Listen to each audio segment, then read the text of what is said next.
when you see us helping them with their homework, we understand that many times they don't get those grades because there is no one there to help them. Mhm. Mhm. Mom's not there to help them. Many times there's issues. Their dad's not there.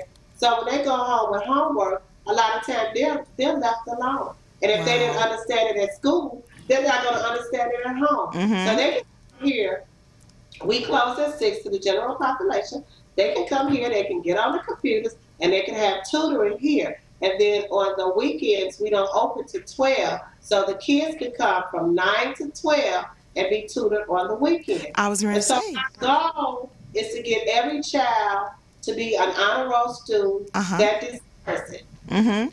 Well, Every I child. know that I knew it was pretty early morning because I got there about 10:30, 10 or 10:30 and they were already there. And I think the other thing, Anita, that surprised me is, for one, that it was so quiet. And so when we walked up the stairs, I didn't hear kids talking, I didn't hear a lot of noise. And then, two, that's not the news that we hear as far as from Chicago.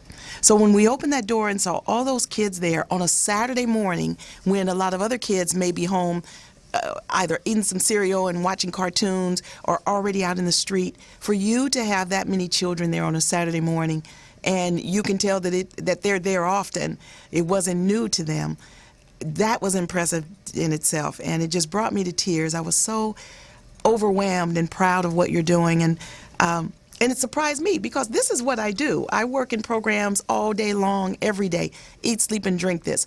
Work with almost 200 organizations a month, and you took my breath away. And that's one of the things that I said on Facebook. I said, you guys, I met a young woman and her husband and their organization, and you guys truly took my breath away. So again, my hat's off to you, and I just will not stop talking about you and what we can do to try and help you advance your programs.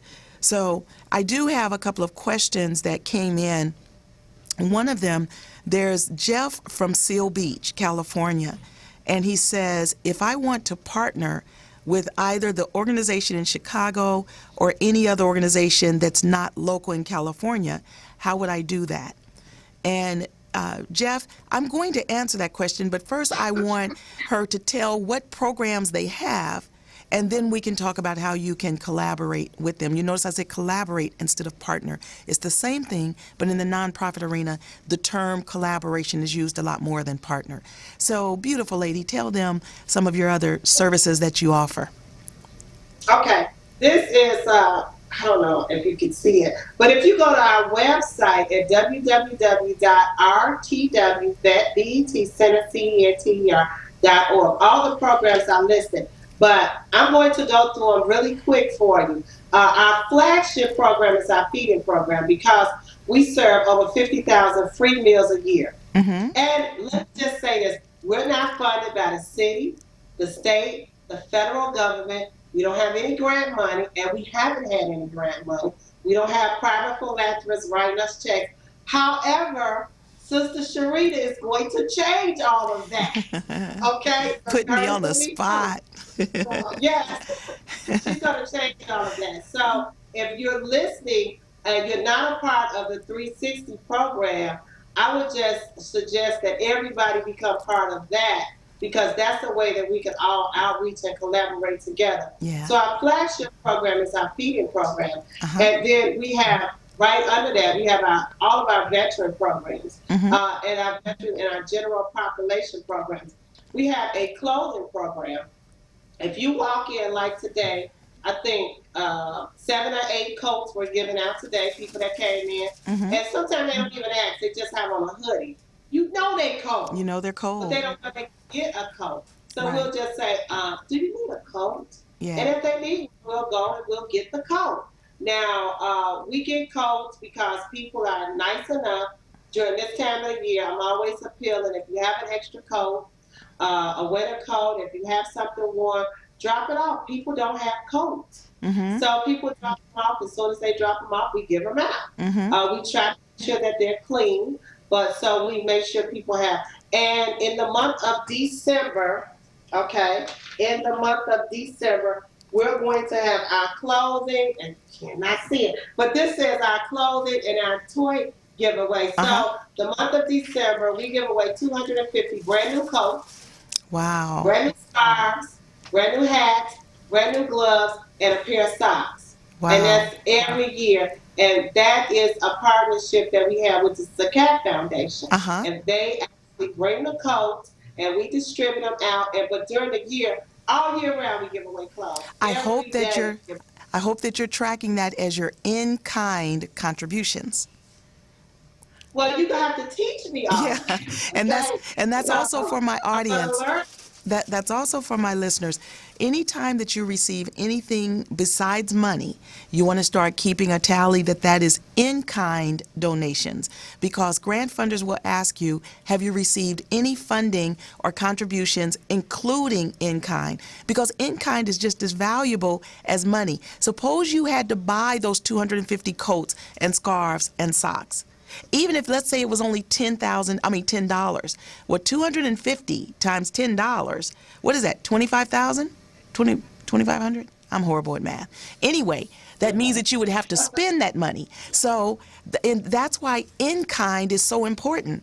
And so that means that someone believes in you and what you're doing. So it's just as valuable as grants. You guys get food, and even though it was amazing when you showed me your closet of even the paper goods and how much you go through a day.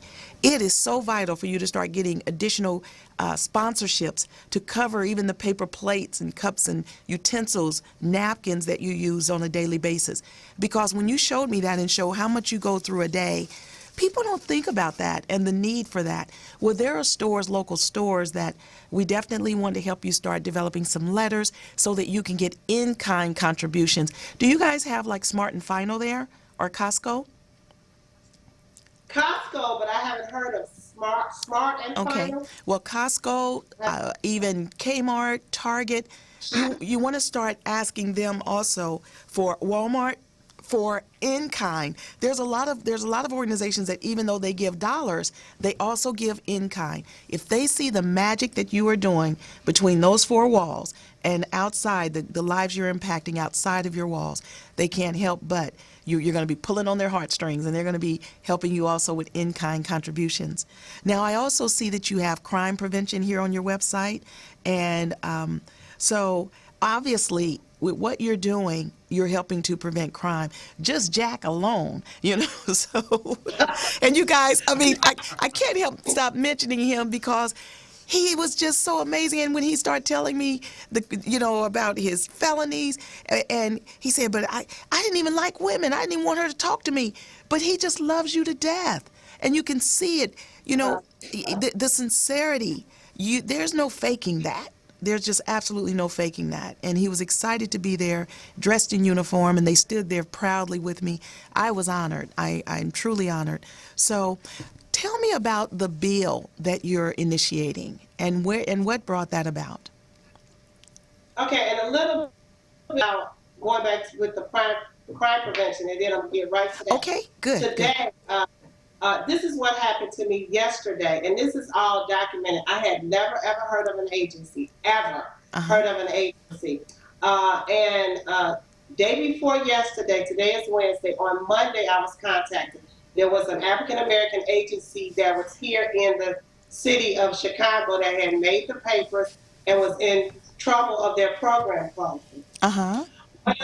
A gentleman here, and his name is Mike Thomas. He has a show called Greenpreneur all over the United States. So Yes, met people Mike. can see it there. You met Mike. Okay. Mike came and he said, look, she's a friend of mine.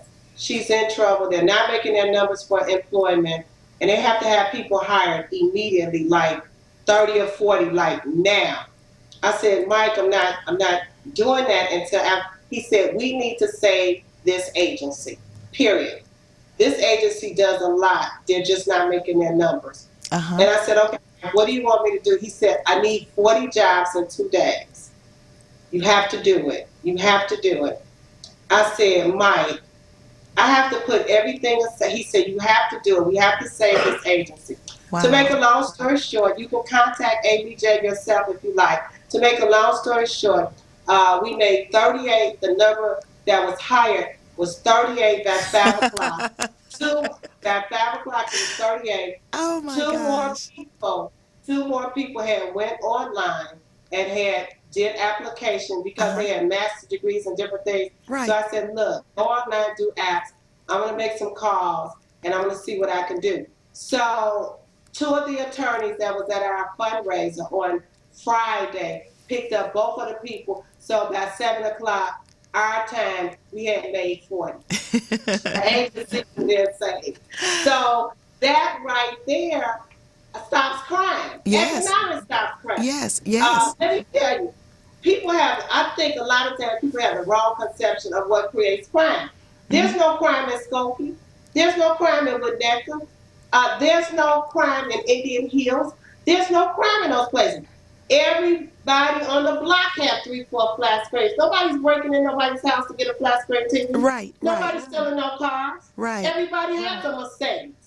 Yeah. Everybody has a Jaguar. Everybody. So there's no crimes. There's no gangs in those communities because they're economically stable. Yes, ma'am. So in our communities, the reason that somebody's stealing your TV when you go to work is because they're trying to sell it to get money for whatever it is, whether it's advice, whether it's food, Right. whatever. Right. So in 2010, we received a $25,000 non-revenue technical support grant by the police department, Chicago Police Department, because they could track crime going down in our community by 25% for no other reason than this center is here.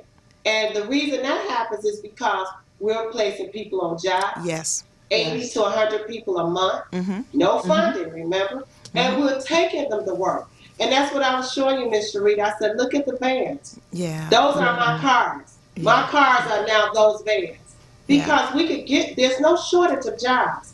They're just not easy to get to. They're not in the inner city Chicago. So they're 50 miles, 70 miles away. But if people want to work and they're willing to travel, Mm-hmm. we'll take them to go to work. Mm-hmm. And so that right there, if you're working all night, you're not coming home thinking about doing nothing. You don't have no business. You're trying to find a base and to go to sleep and because you're and too it's tired. worth it because you're not working just for minimum wage. You are making a living wage. See, there are so many individuals that they may even can claim that they have a job, but it's still not creating a living wage. There are so many people that may be employed, but they're still underemployed. That still creates crime. And so, again, just another reason for me to be proud. See, I didn't even know that stuff when I was there over the weekend. You are my shero, and then meeting Doc and watching you guys together, I just love it so much. And now Doc is a vet, and there were some things going on with Doc while he was serving, and because of that, and because of what Doc has gone through, and you knowing and loving him, you are pushing forward a bill. And what's going Yes. on with that? Okay. One of the things that happens with veterans is uh, 25,000 veterans are returning home every month. That Mm. was our president promised to the United States that Uh-huh. he would bring our troops home. So 25,000 plus vets return to the United States every single month. Mm-hmm. The thing is, I could have been in Iraq 48 hours ago with a machine gun in my hand. 48 hours later, I could be sitting at my kitchen table. Just that quick, yes. But the problem with that is this: it doesn't make sense. And I'll tell you what I mean. If I am a police officer and I engage in a shooting for whatever the reason, Uh-huh. self defense, whatever, I was under fire, I returned fire, I didn't even shoot anybody. I returned fire. I must take off work, go see a psychologist Mm-hmm. who then decides if I need to see a psychiatrist. Them the people who give you the medicine with the therapy, a psychiatrist, and how long I need to be off. Uh-huh. Now, I didn't even kill nobody. I've been in service where I've been shooting, possibly. Maybe I've engaged in return fire. Maybe I've had to sweep a facility clean. That means everybody in there has to go. Right. But now you sent me home. You don't deprogram me. You don't give me any social engineering to reintegrate me into society. Mm-hmm. 2 days ago, a day ago, I was in a war zone. Today you send me back home and you just think I'm supposed to be okay. That's not realistic. That's not realistic. So I'm asking Congress to look at how they treat everybody else. Mm-hmm. How you treat the police officers, the state troopers, how you treat the rangers, how you treat everybody else. FBI, anybody that engaged in having to discharge their weapons cannot return to work as normal the next day. So why would you send me to a world where I've been 4 years, 8 years, 10, and think you can send me home and I'm okay? Right. So Right. I'm trying to get a bill passed based around a term called moral injury. So if I went to the What did service you call it again? and moral, like Moral. morality, Uh-huh. moral injury. Moral injury. Okay. Yes. So if I went to the service and I left my hand over there, my Mm-hmm. hand, Mm-hmm. you just bring me home and sew me on another hand, right? Right. And you see that's a physical injury. So you fix it, right? Right. But if I'm damaged in my morality, in my mind, you want to call me mentally ill. Right. Okay, fine. But that's a bad stigma, and people don't like to get treated for that. Mm-hmm. But really what you've done is you damage my morality. See, I wasn't created to kill, but you Right. taught me how to kill. Right. Right. I wasn't created to maim or hurt, but you taught me how to do that. So I struggle now with the things that I've done in the service. Mm-hmm. So you can't see my injury because it's to my psyche. Mm-hmm. So you call it PTS. Okay, that's fine. But really, you have affected my morality. Right. That's Right. why a lot of vets commit suicide. So one veteran commits suicide every hour in this country. That's 24 My veterans goodness. every 24 hours. Yeah. Yeah. Okay? So that's 240 every 10 days, 440 every 20 days, 660 every 30 days. There is something wrong. Right. They're not taking their lives just because they're okay. Mm-hmm. So Mm-hmm. there's something wrong. So they come home, they self-medicate, they find themselves on drugs, they Right. drink a lot. Sometimes they just walk away from their family and become homeless. It's easy to just disappear into homelessness than to try to cope with what I did when I was in the service that Mm-hmm. I can't talk to you about because I don't want nobody to know.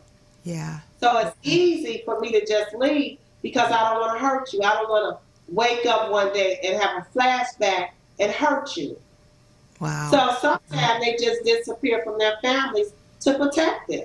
So if we can get something passed under moral injuries, Mm-hmm. the bill would just simply states this, that you cannot send me from a war zone directly to my family. Instead, you send me to a hotel-like environment where I'm going to an apartment, Uh-huh. hotel-like, where my food will be prepared, where I'll have a therapist come in, talk to me, begin to reintegrate me. Because first of all, if I've been gone 8 years, whatever I left, I'm not returning to. Right. Girlfriend that I left that's been writing me to keep me going, Mm-hmm. I returned there. Girlfriend ain't been girlfriend just to me for the 8 years. So I got to deal with all of that. Mm-hmm. And you sitting home without notice. I don't know what I'm gonna walk into. So many people get their feelings hurt. They return, their girlfriends ain't their girlfriends no more. Sometimes they marry, the baby mama then moved on. So Right. you don't know what situation you sending them in. Mm-hmm. They think it's okay. They knock on the door. They ask for Sue and Sam after the door. And you know, one of See, the all things these are instances. one of the things is that they're finding is that it's not just now the low income of the spectrum. I'm looking here now. They're talking about even in here in Arizona, a journalist had just asked whether the Department of Veterans Affairs Suicide Prevention Coordinator for 7 years, he was able to meet the needs, if they were able to meet the needs. And they're saying here, during 2013, 226 Arizona veterans took their own lives, according to state reports. More than 2,000 vets from Metro Phoenix dialed the VA Center's crisis line. 61 were rescued. But it's talking about so many that are lost. And then, I don't know if you saw last year where a vet, he wrote a suicide note where he had been trying to call and get counseling. And because no one was able to meet with him, because he was lonely, because he didn't have anyone there for support, he committed suicide. And he wrote it in that note, all of his reasons why, and he was just tired.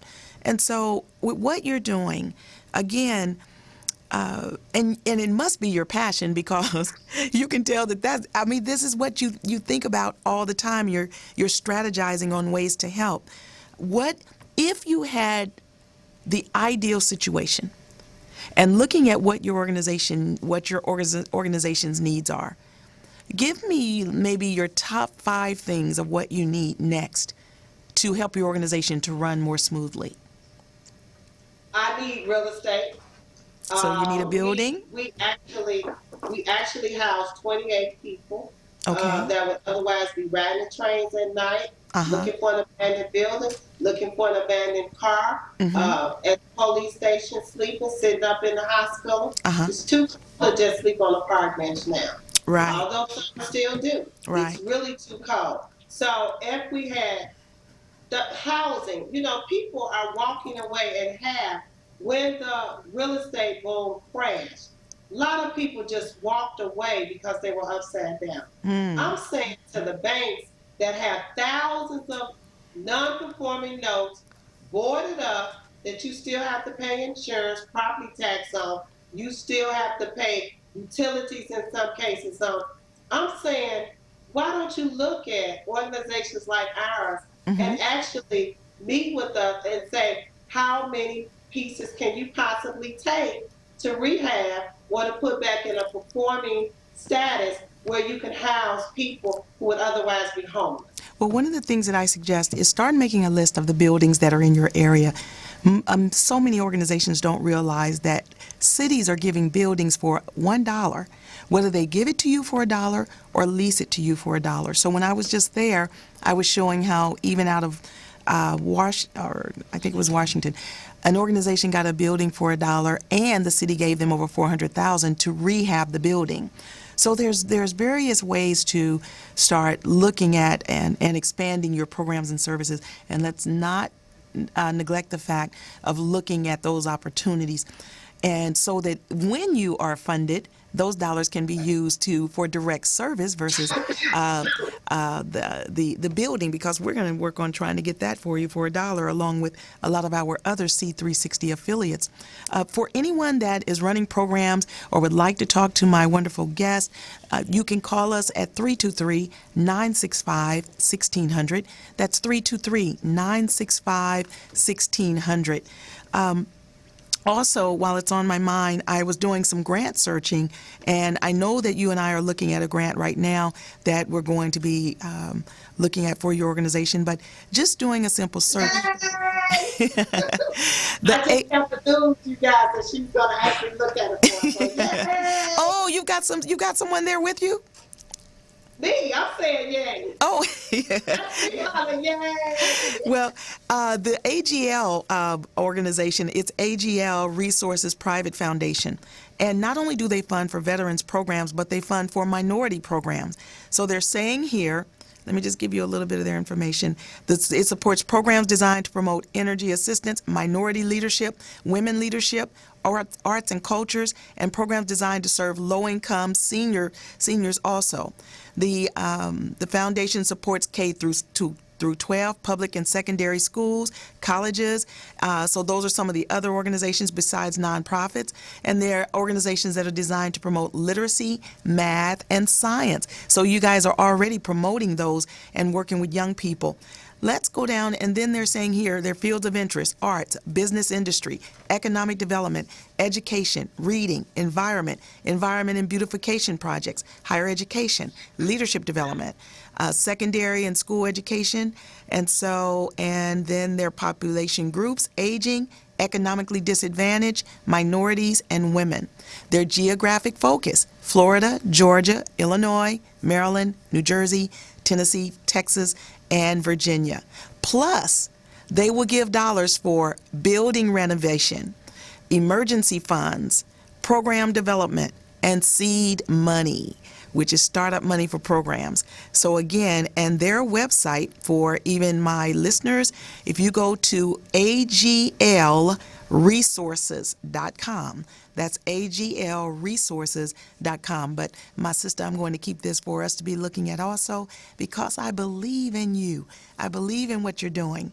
So I also have a question here. I have another from, oh, let me go back to Jeff now. So Jeff was wondering about how could he collaborate with your programs, and even though he's in California. So Jeff, you don't say what kind of program you offer, but even being in another city, that's why I always encourage, no matter what your services are, what your programs do, you can also have webinars, because instead of traveling to Chicago, whether even if you have culinary arts, how many cooking programs do we watch on television? So you could be teaching culinary arts via Skype, webinar, and talking to her program participants that are right there, working with those individuals that were in your kitchen cooking it up.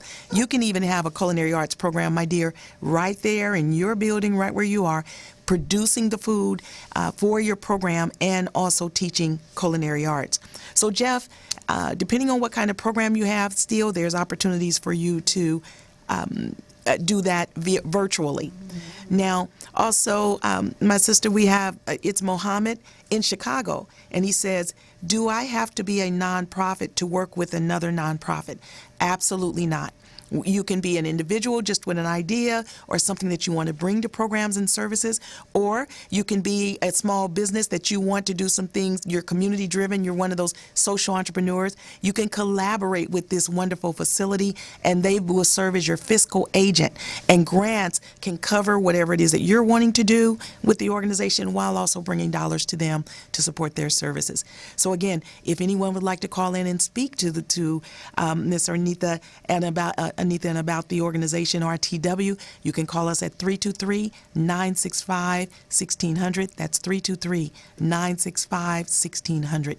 Anything special? Now, you were also, that was Operation Push that gave you that Organization of the Year award or something like that?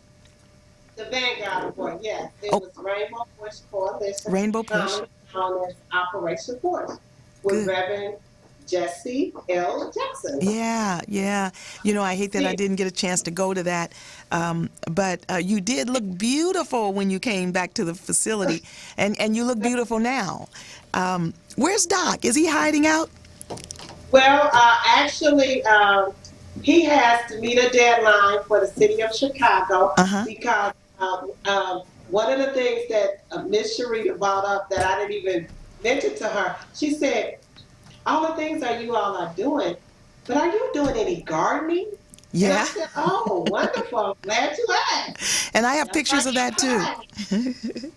I said, step outside. So when she went outside, I showed her. We sit on an entire block. The building sits in the middle, and there's nothing on either side of it. Mm-hmm. So to the north of the building, we have four 25 by 125 lots, which means there was four buildings there. Mm-hmm. And those buildings are now community gardens. Mm-hmm. So, and about a month ago, we put up a hoop house, which is more like a greenhouse. Yeah, it It's looks just, it's a it has greenhouse. two doors, and Mm-hmm. it has a hard plastic over it where we can grow our vegetables all year round. Yeah. And one of the reasons that we wanted to do that is because we don't have a grocery store in Washington Park. Unbelievable, but it is absolutely We true. need to start you a co-op under your nonprofit. I'm telling you. Okay, show me, I'm open. So Yeah, yeah, unbelievable. So Jeff, she said we need to start a co-op. So hey, plug yeah, in. We get ready to start something new under her instructions. So yeah. we're gonna need people to get involved. So Uh-huh. look at the website, register as a volunteer. You can be a volunteer from California. I just want you to know we Yeah, will yeah. find There's a something fly for in you here to that's do. about to drive me crazy. I bet it's too cold for flies there, huh? And no flies here. Well, there's So one flying around in here that's about to drive me crazy. we Um, raised a large portion of our food supply. Mm-hmm. We raise the bell peppers, the onions, the carrots, Uh-huh. the potatoes, the greens, the kales, Yeah. uh, the kohlrabi. We raise a large portion, our black eyed peas, our beans, Mm-hmm. our red beans. We raise watermelons, we raise cantaloupes, we raise honeydew melons, cucumbers. We raise a large portion of the food that we cook, and it's fresh Yeah. and it tastes. Well, I'm glad he's walking back in. My engineer here, Rock, is a vet. Rock, what is a Marine? Yeah. He is a Marine vet, and can they see you in here, Rock? Is there any way for them Hopefully to not. see you? Yeah. And so, So, Rocky, ladies, testify. yeah, and he's sitting in here looking so sharp. His girl gonna kill me because he's a good-looking young man, and he knows his stuff. And so the reason why I'm bringing that up, not only is he a vet, he is so skilled in this area of media, and there's opportunities. If you're not doing it already, you can have your own studio there. You can be broadcasting there. It can be a program, and that's one of the things that I'm doing here at the station is I'm creating funding opportunities for them to get funded because they train people in this, and you can have that going on there so that you are running your own station from right there where you are, lady, talking about all the wonderful things that you're doing. In addition to with you having the young people already there, and you were just talking about your community garden. I don't know if you're doing it already, but there's major funding for you to have programs talking to the young people about nutrition and growing their own vegetables because there's so many, even adults, they don't think about where their food comes from when they walk into a grocery store. But what they're finding is that when young people are growing their own food, or at least have something to do with whether they're watching it grow or whatever, seeing how it comes out of the ground, whatever, it is helping their eating habits. They're understanding more about how food is digested in their bodies. They're understanding the importance of eating more balanced. And what it's doing is it's helping also to reduce childhood diabetes, heart disease, all of those things that they used to call old people diseases. So many of our young people are suffering from that, and it's especially minority children. So if you don't already have a nutrition program that's focused on the youth, we're going to be talking about that too. So, and just like Rachel Ray, who is one of the chefs that has a television show, she's collaborating with the other chef, I forget his name, with the white hair, and they have young people starting to, it's a youth chef program. And so those are things that we could talk to you about and see how you may want to implement that in your kitchen so that those kids that are there on Saturday, if they want to come down and now be a part of the culinary arts program after you get that huge commercial kitchen built, then there's opportunities for you to have classes to not only teach the youth, but you can even have once or twice a month programs to bring low-income families in and teach them how to cook healthier meals, those small meals that they can be putting in the freezer or whatever, so that when they come in, instead of stopping at the dollar meal, these individuals are able to come home to meals that they've prepared in advance, and there's major dollars to do that. So there's just all kinds of opportunities, and I got so excited when I saw you guys and all of what you're doing. But we're getting close to our time, and I want you to tell them again, if they want to reach out to you, what is your website, what's your contact phone number, so that they can reach you. Okay. The website is Aura as in remake, T as in the, W as in world, RTW, that BET, Center, CENTER.org. Okay. You can reach me direct at 312-972-2582. Uh-huh. Again, 312-972-2582. And we're local in Chicago. We're open 7 days a week, and we need you. Your Okay. support is not limited, according to my sister Sherita, because we can all connect via the web. Yeah, yeah. Well, I have another question that came in. I don't know why people don't like to call, but I like the questions no matter what. Linda out of Salina, Kansas says, if my husband is a vet with PTSD, how can we find services for him? Now, I know that that's not in your local area. Linda, I know that you can do a search online. Even I always search in Google. I know there's other search engine, but you can just type in vets comma, PTSD, comma, services, and put in your city, Salina, Kansas, and it will come up all kinds of services that are available. But if, for instance, my sister, if they're there in Chicago and they're looking for services, even if it's services that you guys don't provide, does RTW do referrals to other programs? Oh, absolutely. And I would also like to answer her question. Okay. Uh, Go to your local VA. If he's a veteran in with an honorable or anything other than a dishonorable discharge, Mm-hmm. he can walk into any veteran center Mm-hmm. and receive services. So if you took him to the VA and you said, my husband needs to see a doctor, he's suffering from PTS, Mm-hmm. and he needs to see a doctor right away. He needs to be evaluated. They should get him evaluated right away, start getting him into a group Mm. immediately, and start getting him diagnosed because he may need medication to Uh-huh. deal with that.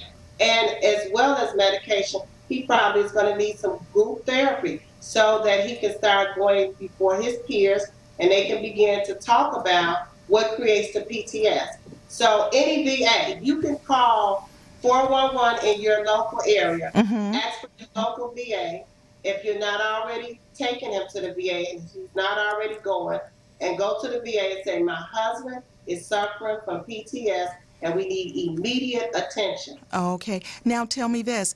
Do those services also work with the families? Because without a doubt, the families need questions answered and need to know how to deal with individuals that are suffering with PTSD. Do those services also provide that? When you go to your local VA, most of the VA, unfortunately, does not have programs for the wife or the children.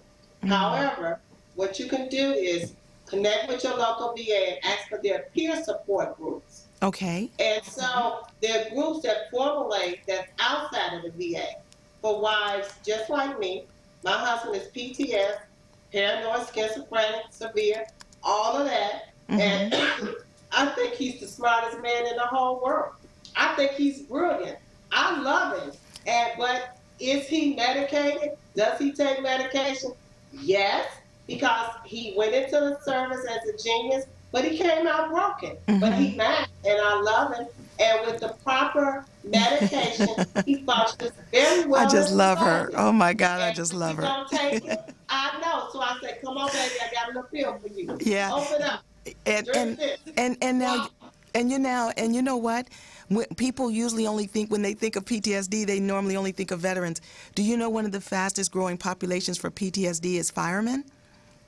It's a Yeah. big, and so people don't think about how many other professions, how their lives are being impacted. But I just love you. I mean, I love your realness. You are just so awesome. Again, I want to thank you for spending time with me. I'm going to bring you on again. They're going to hear about your successes, and but I'm going to be talking to you probably tomorrow because there's some things that we need to discuss. And I'm trying to get back to Chicago ASAP so that we can get some things And we moving. can help. Yeah, yeah. Now, I talked about the 5 things that you need. You needed the building. Give me another. Top on your Okay, list. the things that the top of the list, we need more housing, which is the building. We also need vans.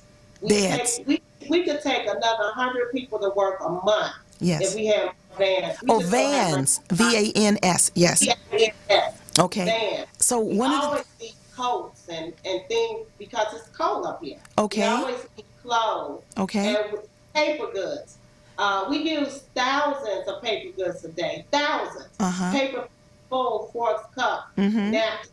Every person gets that. So that's 5 paper goods. So during breakfast, if you're feeding 100 people and everybody gets 5 paper goods, that's 500. Yes. Lunch, another 500. Right. Dinner, another 500. Supper, another 500. And then the staff. Yeah. We can Yeah. easily go through a couple thousand paper goods a day, and that's a high ticket item for us to purchase. Right. So Right. we paper goods always, and we need linen, like sheets and pillowcases and blankets. Mm-hmm. That's very important, not Mm-hmm. just for our residents, but people walk in here every day and they say, "Miss A, do you have a blanket?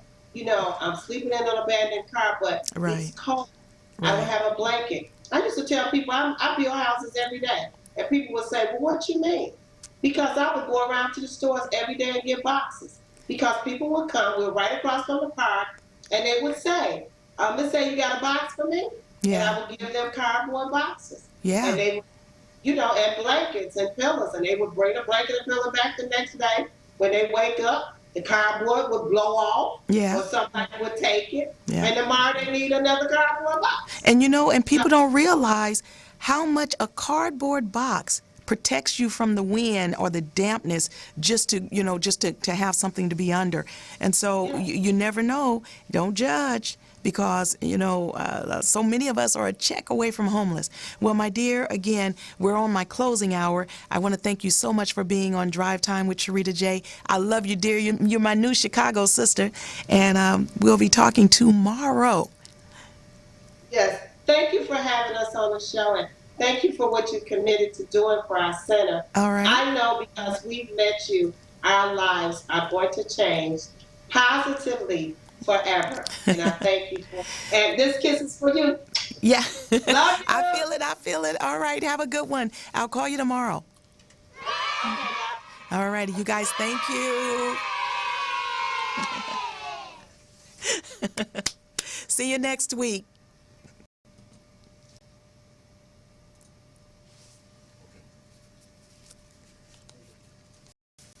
How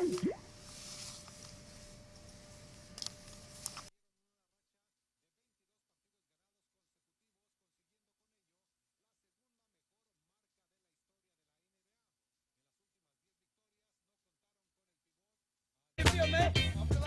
I call your name. I don't want no people to know you're in here. How you feel, fellas? Hey, Jam! Sure getting down.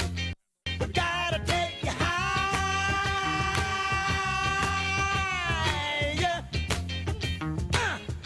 Ow! All right. You want to do it again? You want to do it again, huh? Yeah, let's do it one time. Gotta take you high.